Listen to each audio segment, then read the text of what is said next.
కృప కాపాడుతుంది, కృప రక్షిస్తుంది, కృప నిన్ను ఆ యొక్క సమస్య నుండి లేవనెత్తుతుంది. ఆ కృప అందుకని భక్తులు పాడారు, కృప కృప కృప కేవలము నీ కృప, నీ కృప, నీ కృప, నీ కృప లేనిది నేను బ్రతకలేనయా అంటున్నాడు.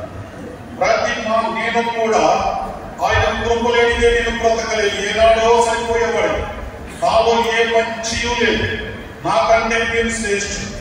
కానీ నేను ఘోరమైన స్థితిలో ఉండగా, ఘోరమైన వ్యాధి కలిగిన హృదయం కలిగి ఉండగా ఆ కృపే నన్ను కాపాడు.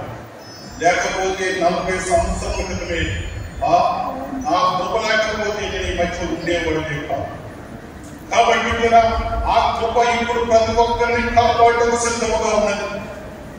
ఒక్కసారి పరిస్థితుల్లో నాకు అన్ఎక్స్పెక్టెడ్ గా నా మెదడులో ఉన్న నాణాలు బద్దలైపోయాయి. హై బీపీ వల్ల ఆ యొక్క ఈ మెదడు గ్రంథులుగా ఉంటుంది. ఒక్కొక్క గ్రంథి ఒక్కొక్క పనికి ఉపయోగపడుతుంది. 24-23 గ్రంథులు కంటి చూపుకు, మరొక గ్రంథి గుండెకు, మరొకటి ప్రతి దేహంలో ఉన్న సమస్త అవయవాలు ఆ గ్రంథులకు లోబడే పనిచేస్తా ఉంటాయి. ఎప్పుడైతే హై బీపీ వచ్చిందో వెంటనే బీపీ వలన ఆ 23-24 గ్రంథుల మీద రక్తనాళాలు చిట్లిపోయి రక్తము పారిపోయింది. ఎప్పుడైతే రక్తము మెదడులో ఆ 23 గ్రంథుల మీద కారిపోయిందో అంతే